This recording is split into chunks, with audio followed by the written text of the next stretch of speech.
friends. It is quite cold today, quite windy, so unfortunately we're not going to be able to take a snowshoe trek today. Just too much pain.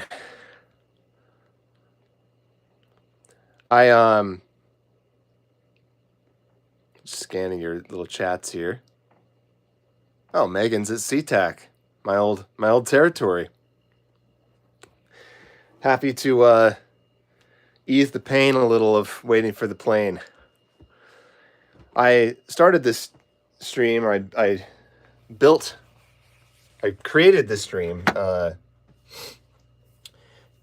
just as a regular Saturday hangout, which is what I'm trying to do on this channel, is just do this every Saturday at 3, whether I have anything to talk about or not. And then I realized after I posted it that I do actually kind of have a little celebration today. So I'm breaking out my brother-in-law's potion that he brewed for me in my Mount Rainier glass. Do a little cheers with you all, because as the title says, today is the yearly anniversary of the Warm Bodies movie, which is, it's a 12-year anniversary is not really a thing, but I have it on my calendar, and I just like to reminisce every time this day comes around, because it was a huge moment in my life. It's in some ways it was more dramatic than the book release date, because the way the book was released was just so kind of anticlimactic. Like, it came out first in the UK, so I wasn't even there, to participate in its release or like engage with the fans at all, because like they didn't know, there was no online connection yet, and it was just weird. Oh, hi, Bob. Bob wants to join the cheers as usual. So like, it came out there first, and then I think it was almost a year later that it came out in the US. It was some wonky release like that. And there wasn't really any fanfare for the book release. It was like much how my experience was with publishing. It was just like, we'll just release it and then nothing. Like, there's no party, there's no event. It's just like, oh yeah, it's available now, so go ahead and like post about it if you want. So there wasn't really much to remember from the release of the book. It was just like, yeah, so I guess it's out there now. Feel free to go find it if you want. And very different for the movie, because the movie, what movies get. They get premieres, they get red carpet walks, they get massive amount of fanfare, media, trailers, Super Bowl ads. Was it the Super Bowl? They had a TV spot. Maybe it probably wasn't the Super Bowl, but it was like a 30-second TV spot that was probably very expensive. So yeah, movie releases tend to stick in my mind a little more dramatically than the book release, because unfortunately that's how publishing is. They're just like, well, whatever. So cheers. I was at the red carpet, Tiny House. I have some pretty incredible photos of that. I wish I could like add photos to it. Wait, can I? No, I can't. No.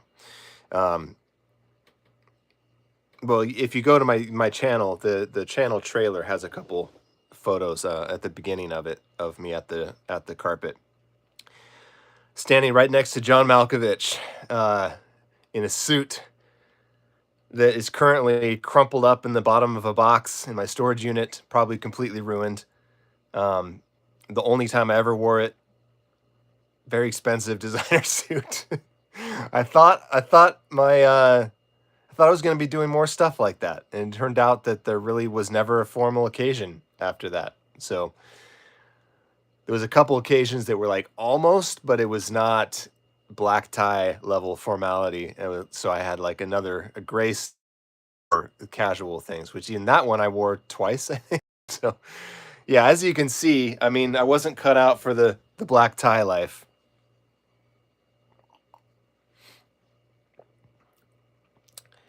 I was looking for a sweatshirt that I have uh, that was a gift from the movie set, because I spent quite a lot of time on the movie set in Montreal, just kind of lurking, hanging around in the background, and uh, enjoying the experience. And they gave out these red hoodies to, I think, everybody in the crew, that had a little badge on it that said Warm Bodies, and it was like a riff off the Shepherd Ferry Obey artwork. It was like a bony face that said Warm Bodies. And it's like my only real memorabilia from that movie set experience. I dug it out of my storage recently, and I wanted to throw it on for this stream, but I couldn't find it in time. So oh well. Yeah, yeah, Badger. I mean, I don't regret it. It's like that footage is out there forever. The photos are out there. It was money well spent, even if I only wore the suit once. And maybe if it's not ruined, maybe I can some lucky thrift store recipient, because it probably doesn't even fit me anymore. I mean, I was quite a lot scrawnier in 2013. All my clothes have gone up a size, at least size and a half since then. So those suits are not for me anymore. But thank you, Tiny House. Well, I have hopes that I might as well. Well,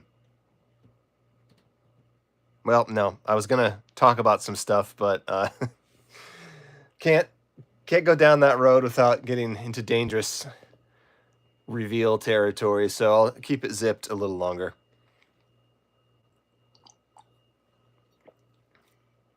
But I will say that there's news on the horizon. Nothing as dramatic as you might hope. Nothing Warm Bodies related, unfortunately. Well, actually, kind of indirectly. But no Warm Bodies sequel on the way. In case you've been wondering if that's what my secret screenplay was about, because I've been mentioning this secret screenplay for a while. It's not Warm Bodies related. Sorry. But still very exciting. Natasha, I mean, yeah, I would love to go back to those days. Mostly just so that I could, make a lot of different decisions with all the knowledge that I have now. It would be, I don't know how much maybe it was out of my control all along. I feel like if I knew everything that I know now, I could have probably navigated it somewhat better, but maybe not drastically better. I don't think there was like something that I could have definitely done that would have led to a whole different life. It was kind of just the way things played out. So I would love to be able to visit those times. They were certainly exciting. But it's hard to imagine what going back would be like, because I wouldn't be me. I would be that guy who was still, young and inexperienced and didn't really know what I really valued in life. Hadn't really materialized yet. If I could go back with my current mind into that moment in my life, I could do interesting things with the opportunity. But yeah, I think the going back question is always like, well, do I go back to who I was, or do I go back with my current mind? So yeah, that's probably true. I wouldn't be, I mean, I don't know. I may have ended up in a similar state. I wouldn't have been in this little shed, that's for sure.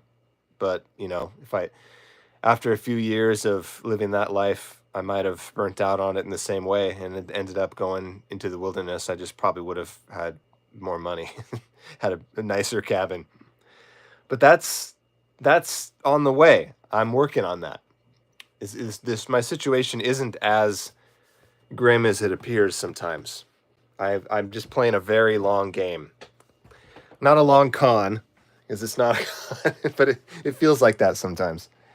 I'm being very patient. I have a lot of irons in the fire that are in things that are in process, like building a house, for example. It's just, it took, 3 years to get all the pieces in place where I could securely move forward with that plan. But that's where I'm at right now. I have a lot of irons in the fire. I have a full-time job. I have a house plan, blueprint already approved, ready to build. And I'm talking to the builder. I just sort of started thawing out our plans this week to come back after winter and be like, all right, let's start talking. So it is in progress. I feel 90% confident that by the end of this year, there will at least be walls down there. God, I have such a hard time pointing on this thing. Down there. There will at least be a structure with a roof on it. Whether it actually gets finished inside and out is more of a long shot, but I'm pretty sure that there will be a house down there. It'll be, let's see, I would guess roughly maybe 3 times the size of this. Possibly 4. I'm not sure how the math goes. But yeah, it's like maybe like 3.5 of those is about where we end up. But also with, a third of it not being taken up by a tool shed, which is the thing I have to remind people of when they see this thing. If you see it from out here, it looks more livable than it really is, because almost half of it is not living space.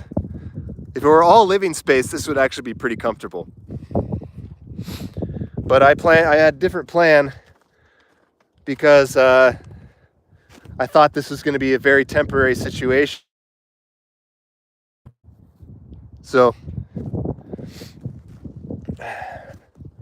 just in case for any newcomers in here, this is what's over here. Bunch of bullshit in my actual fridge.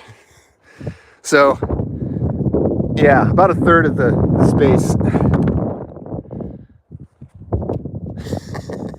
I like that idea, Badger. It's actually not so far-fetched from, God, I'm slipping around. This snow is getting so packed. It's basically like a solid ice floor. So I've been forced to introduce the world to kinky Crocs in order to not slip around. Got the black leather straps, chains, spikes, the whole deal. I don't know if the world's ready for that conversation.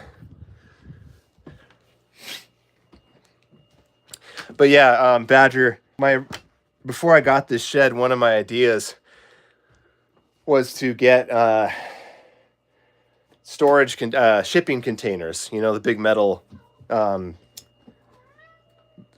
boxes, mainly for the reason that they're stackable. But I did more research into them and realized that they're actually incredibly impractical as building units, even though they're exciting, the thought of doing Legos with a house that you could just stack them up in any combination. But yeah, it's a fun thought. Bob has been driving me absolutely crazy the last couple days because he has this toy.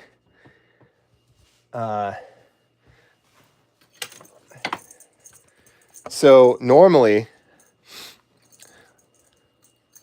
I can even get past his vigilance to show you. So it's like one of those bird toys, right? It's supposed to be this deal, have this bird hooked to it. And when the bird was on it, he was like, okay, that's, kind of fun, whatever. But for some reason, the bird broke off, and now it's just this little thing, and he goes absolutely berserk for this.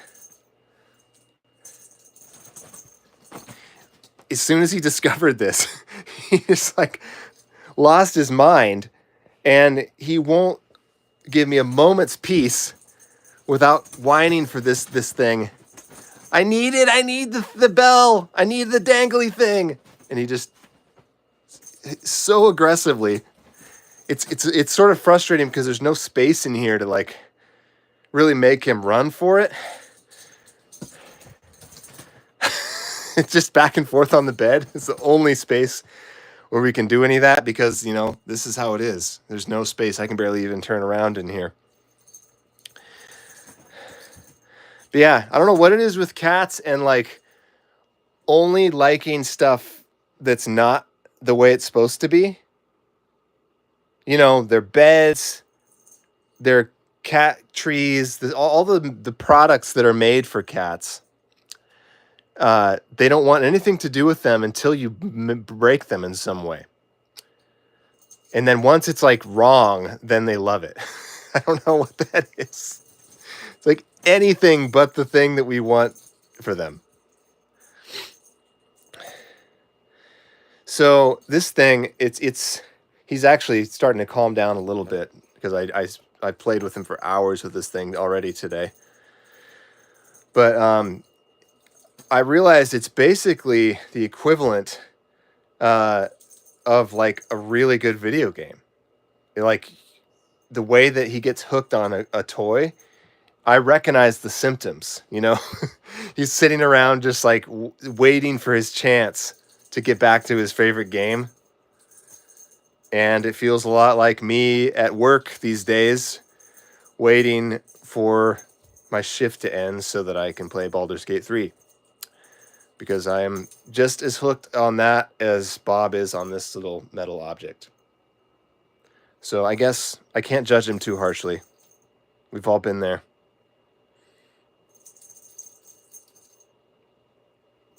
Of course, he's not gonna perform normally because he's on camera. Claudia, he does get cabin fever big time, and it's a problem because he just has like a pretty hard no on going outside when it's cold like this. He just won't do it. So what has to happen a lot of times, I'll see if I can do this while holding the phone. This will be a little tricky. I want to show you. Set it down for a second. Come on, Bob. No, come on. Okay. He doesn't want to go yet. Bob, it's tree time, buddy. Come on. There we go. Okay. We're going to go outside and go visit the tree.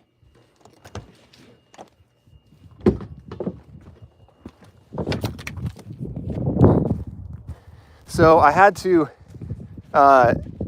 shovel him a pathway here to give him access to his tree because he would not go on his own. He loves this tree. It's a perfect cat tree, but he won't do it unless I carry him out here. Once I carry him out here, he remembers that he loves it. Well, sometimes. He's already actually been up here. Maybe it's too cold for him. You can see the wind in his tail. It's not great. But when I brought him out here earlier, he went straight up there. He climbed all the way up to the top. There was no birds in the tree or anything. He was just loving it. But today, not so much. He's like, no, I don't wanna. I want video games.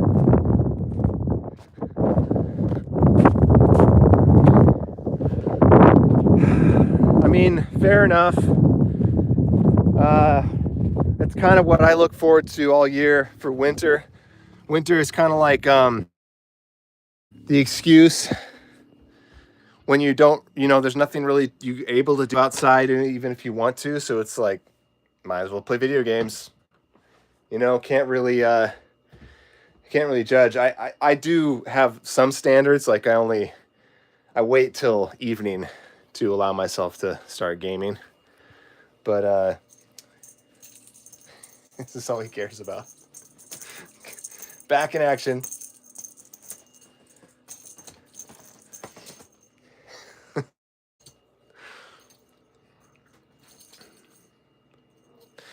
He does. He has gotten stuck up in the trees a couple times, Badger. But that's what that collar's for. The one time he got long term stuck, I tracked him down and found the tree that he was under and put the ladder up and got him down. But most trees out here have branches all the way down to the ground, so it's really easy for him to get down. It's rare that there's a tree that he can't really navigate.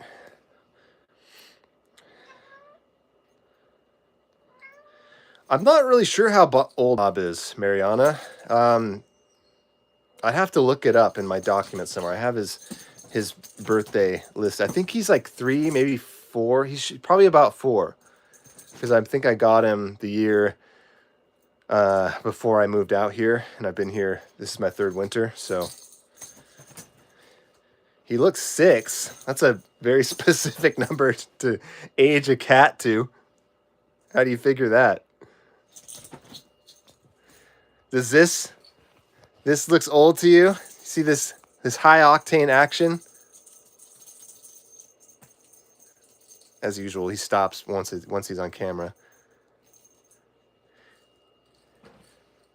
Things cannot be allowed to go under the blanket.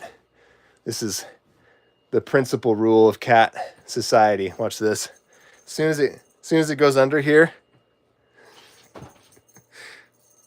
if I can even get it past him to get it under. No, it's hard stop.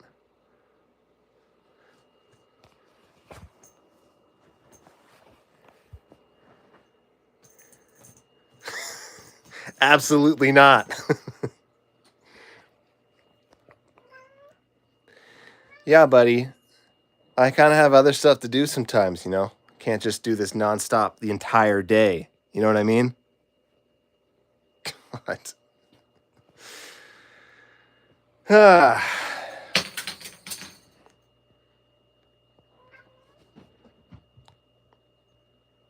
It's actually been kind of a problem. Like, I was trying to write today, and he's just like, meow, meow, meow, meow.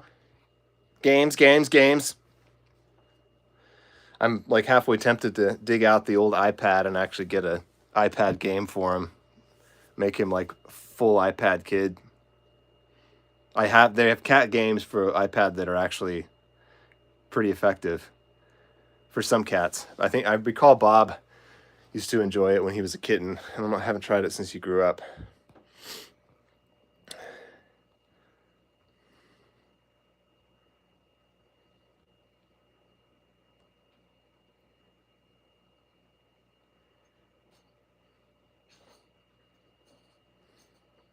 Look at him. He's just like kicking it around on the ground. Why won't it move? Desperate.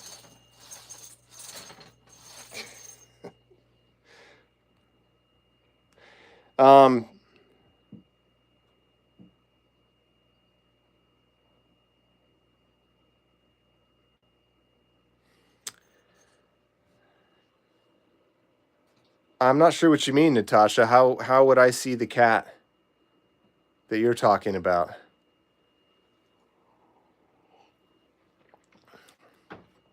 I'm always down to see a cat, but I don't know of a way to do that on a live stream. I don't think you can post images or anything. Oh yeah, so I actually am working on a new video, like a real video, not a short. I posted a couple shorts recently. Okay, it's too hot in here. But I realized that I've done a winter video every year so far, and I haven't done. I forgot about that for this year, partly because I think life has just been pretty comfortable this winter, having all the stuff, you know, bathroom, hot water, all the modern luxuries, and I've been accumulating so much just mind-blowing footage of out here. Just like the sunrises and the clouds, the cloud inversions coming up over the cliff. and it's just been incredible. And the different ways that the different shapes that the snow has taken, the textures, and the way hoarfrost freezing on the everything, and it's just so much beauty. So I realize like I'm kind of done talking um, about the DIY stuff, like the off grid lifestyle stuff. I feel like I've kind of said all I have to say about that because all the projects are done, and yeah, I get it. I used to shit in a bucket and whatever, but there's like the nuances of this lifestyle. I'm not just going to keep flogging that. So at this point, it's like, well, if I'm going to keep making videos, they're going to have to be about like subtler things, like just the actual lived experience of being out here, not just about like where do I get my water and all this stuff, because like that's some people make a whole brand out of that somehow, and they have like millions of videos just talking about all the particulars of how they live off grid and everything. And granted, like true off grid people have more problems to talk about, at least one more power. That's really the only thing that separates me from that, is just where the power comes from. Everything else is off grid as far as plumbing, sewer, all that stuff. But yeah, I just don't really have enough interest in that to keep making videos about that stuff.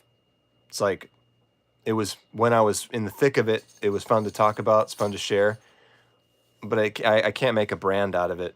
I'm not just gonna be like talking about every little new thing I add to my setup. So that's part of why I haven't really made videos for a while. There's a lot of other reasons too, like getting the full-time job, of course. Um,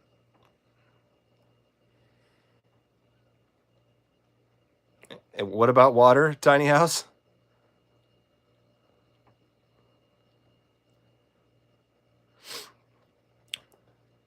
Not sure what you're referencing there, but yeah, everything here is off grid except power, which is the technical definition of off grid. But I feel like it would be there's a middle ground somewhere, I guess, when everything is disconnected. No, I don't have water, tiny house. It's a well. Everything is sourced from right here except the power. Well, having a well is still a luxury for sure. I mean, if you live in places that don't have water in the ground, that's a whole other level of survival. But yeah, never made any attempts or claims to live that particular lifestyle. Arizona style off grid is a whole other thing. Although, I mean, I don't know. I don't know where you are exactly, but Arizona doesn't have water in the ground, but they do have water services. So it's kind of, there's a way to do it. Out here, there are no water services. You can't get water trucked in, which I wanted to do when I first bought this land. I was like, because a lot of all the cheap property is in places that don't have water. So I'm like, okay, cool. Like, that's fine. I'll just, get one of those big tanks and haul it in from somewhere, but then find out that there's nowhere really you can do that. It's like you have to do it manually, like get your own tank, drive to like a park or a campground or something, and just like turn on the hose and wait 2 hours for the thing to fill up. And then have a vehicle, that can transport whatever one of those giant water cubes weighs. So, uh, yeah, it's everywhere is different with those utilities. Having a well is a big deal for sure. Um, and yeah, even if you do have water in the ground, like you said, it's incredibly expensive to drill wells. It's like mine cost almost as much as the 20 acres of land just to drill a hole in the ground and stick the pump in there. Basically, I found that like trade work, all the construction stuff, it's this weird realm where it's like trade workers, nobody really thinks of them as like wealthy. and I don't really know how it works behind the scenes, if there's just such massive overhead or something, but the amount of money that you pay to trade workers, everything, drywall, uh, plumbing, just like anything that you pay a guy to build, it's unbelievable sums of money. Like, just, hundreds and hundreds of dollars per hour that these guys are charging. And it's like, the people look down on these people like, oh, you're a plumber. Plumbers is kind of like the go-to profession for people like mocking people for not being successful. Like, do you have any idea how much plumbers make? They are probably richer than you.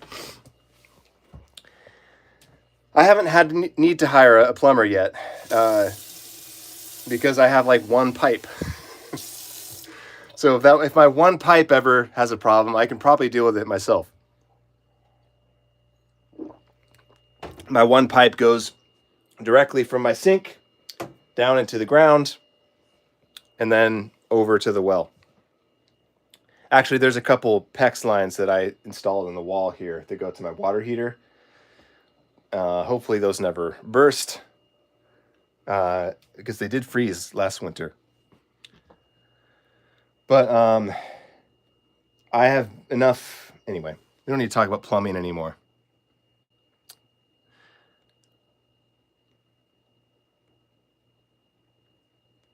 Do I see a lot of stars? Oh God, yes. I have a couple posts of my star views out here on my Instagram. I don't know if I've ever put those in a video, come to think of it. That reminds me that I got some incredible time-lapse footage of the aurora this year that probably deserves to go in my winter video. Yeah, this is on the Bortle scale for dark skies, which is like, I don't know, I think it's mostly used for astronomers and amateur astronomers. I think there's like 5 levels. Correct me if I'm wrong here. My spot is, I can't remember. It's either the second or the third darkest. So it's like, I could look it up, but it's on the it's almost the darkest. Put it that way. It could be darker, but it's much darker than average. So I get amazing star fields out here, just like rich, deep star fields. Like, you look out and on a clear night, I mean, yes, you can clearly see the Milky Way. It's like science fiction shit, you just see the whole rippling cloud of the Milky Way going across the sky. I actually have a pretty nice telescope. I had it out last year. It's really hard to move around, and I can't leave it outside exposed to the elements. So I haven't really been using it much, because it's I need like a covered deck to put it on, so I could just leave it out there. So another thing I'm waiting for my house. A lot of things I want to enjoy with my life are sort of being sidelined for that future house, because there's just, the realities of living in such a cramped space without any room to spread things out and set things up.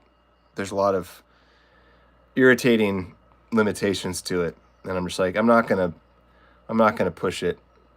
I mean, I've already like my bullshit set up here. All the crap that I've squeezed onto this little desk.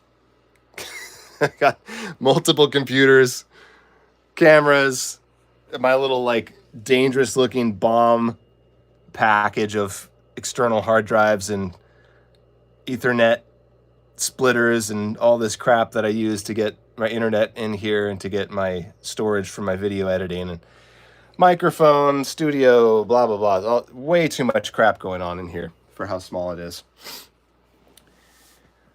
So the last thing I need to do is add any more toys to the situation. But when I get a deck, best believe it, Bob.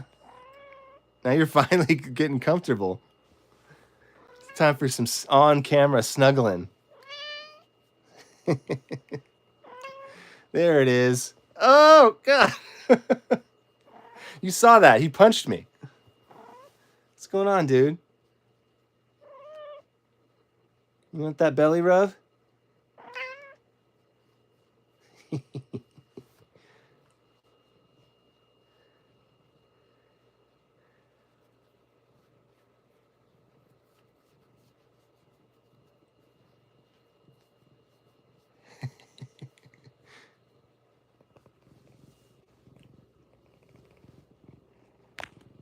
Oh, he's trying to swipe. iPad kid activated. He tried to cancel the stream.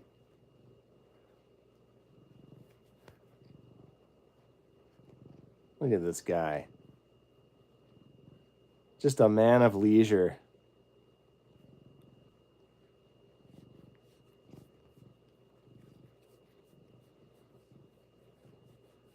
Hope you can hear some of that rumbling.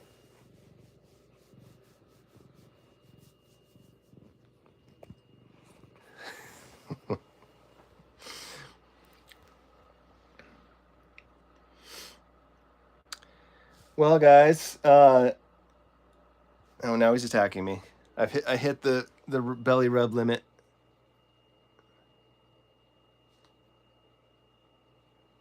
Maybe I got a second chance.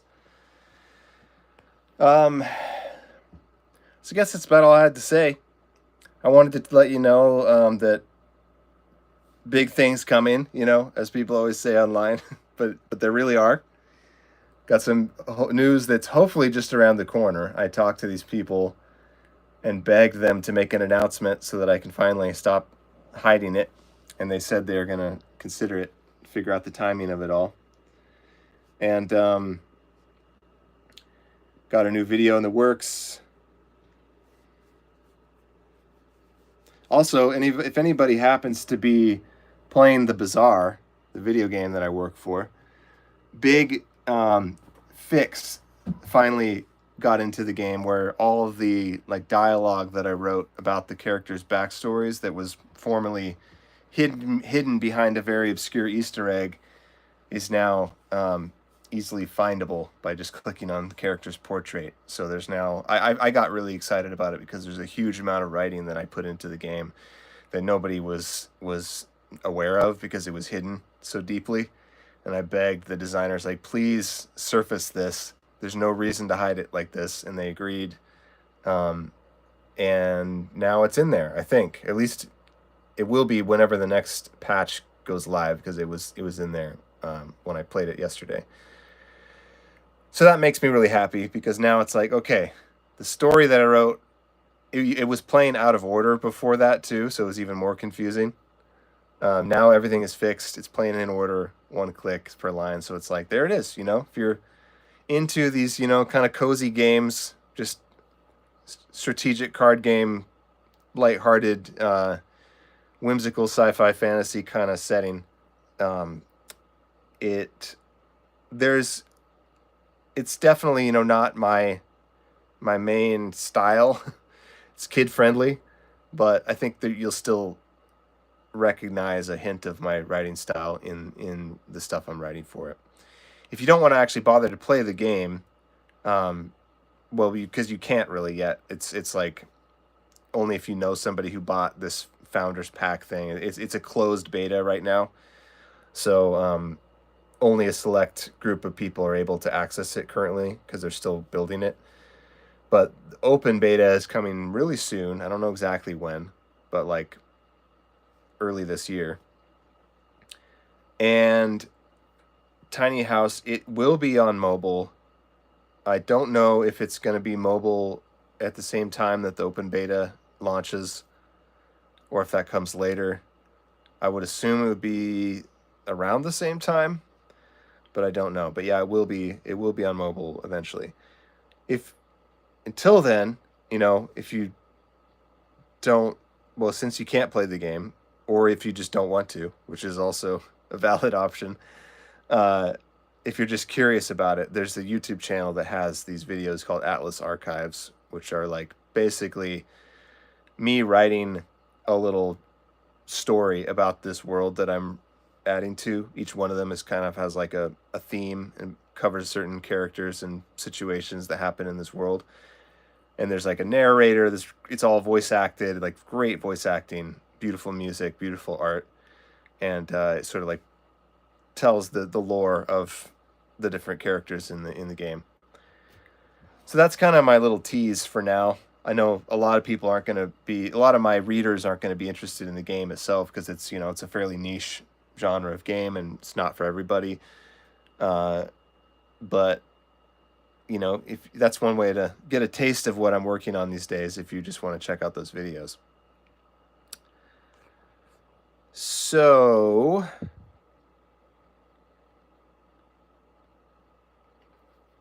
that's it. I hope you all have a beautiful weekend. Bob's butt says goodbye. And so do I.